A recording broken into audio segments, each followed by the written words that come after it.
Hey, this is Michael, and this is Luca and Buddy.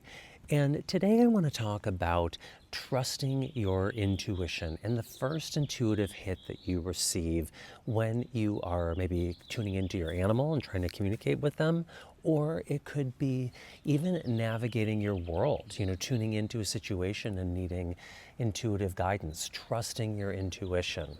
Our intuition serves us in often subtle ways where we might see something in our head or we'll get a feeling of something.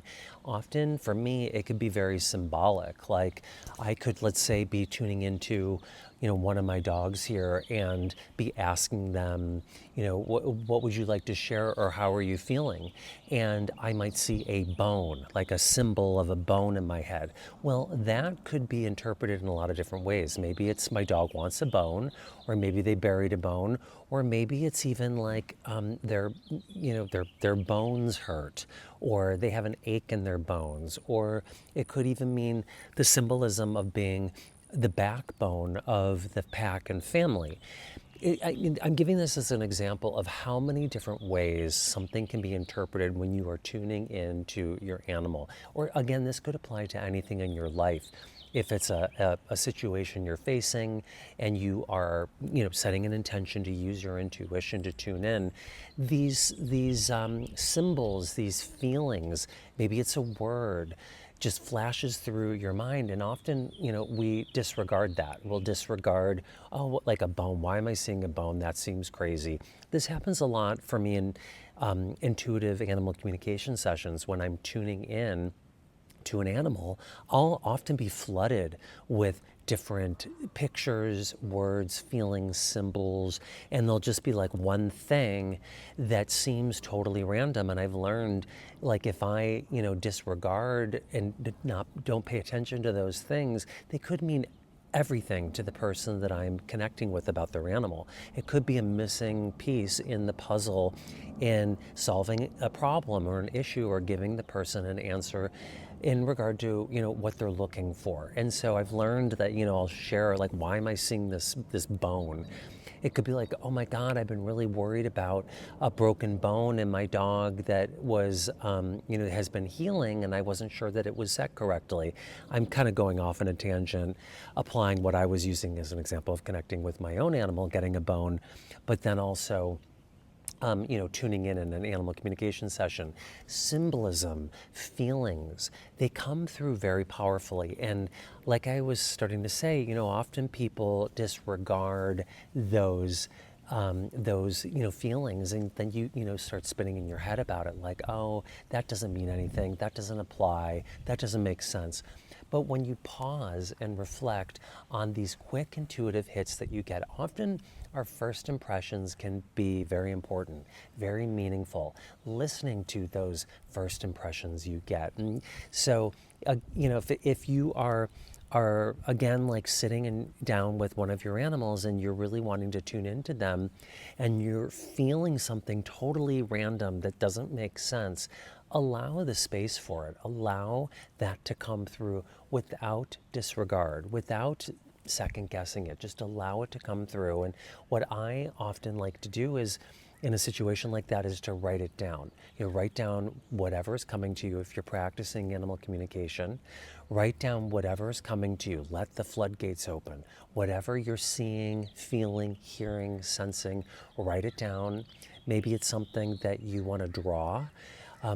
Even almost like a form of automatic writing, you just allow yourself to start doodling and see where your pen takes you as you are asking the question of your animal, of your intuition. See what comes through, and then you can interpret it later. You can come back to the piece of paper and piece together all that you drew, all that you wrote, all the symbolism that came through. That can be how this works. For me, in my experience at least, it's sort of like threading together all of the different pieces of information. But the more you do this, the more you trust your first impression, honor it, recognize what's coming through, write it down. The more you do, it is like you are respecting your intuition, and it becomes easier to recognize and understand and to interpret whatever's coming through. And that's also in regard to your animal. You know, when you start to really create the space and listen to what they have to share with you intuitively, energetically, and telepathically, and allow yourself to spend a little time, a little reflection on what's coming through. Honor it. That really strengthens your intuitive muscle and your ability to interpret whatever's coming through. This is, as I always say, like a muscle that we are strengthening. And the more you pause and reflect, but more specifically, trust your first impression, your first intuitive hit.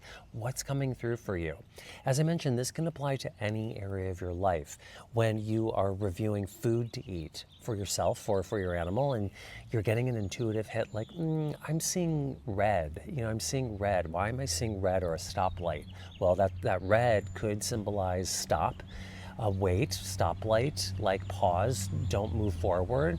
Or on the flip side, it could mean like root chakra, red root chakra, grounding, stabilizing, giving you stability in your energy and your body, which would be the opposite of stop. It essentially could mean like go.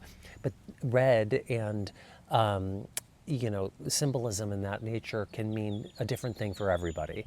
And so you start to build a database of symbolism, of meaning, of understanding of what different things resonate for you, what the definitions are for you when it comes to your intuition.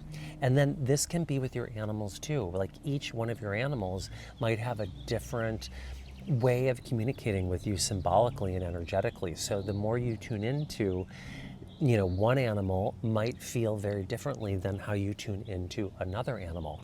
And the more there are differences, the stronger your ability to receive, to interpret, to understand becomes, because you get used to sort of interpreting different intuitive languages of symbolism, in symbolism. So my whole point here is to really honor and recognize your first intuitive impression. Notice when it comes through. Write it down.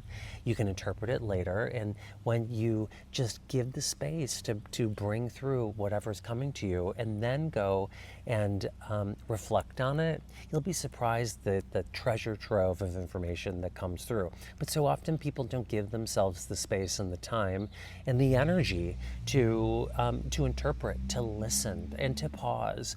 Not only when it comes to our own intuition in our own life, but also in our animal communication. We're always rushing. We've got to have the answers. We've got to keep moving. We don't give the space and the pause to listen and interpret. So do you ever feel like you get intuitive hits that come through and you disregard them, and then maybe later on you recognize like, oh my gosh, that was so right on. I had a feeling about that. Celebrate that, notice it, honor yourself when those moments come through. And I always love to hear too, if you want to comment wherever you're seeing this video, I love to hear about people's intuitive hits, or when they recognize that their intuition was steering them right. And maybe, share how you listened to it, or maybe didn't listen to it and then learn later that you should have listened to it. And that is, I guess, our point for the day, huh, guys? What do you think? Is that our point for the day? If you need any assistance or support, you can reach me on all of my platforms. I'm happy to help through an animal communication session or coaching. And until the next time, we will see you in the next video.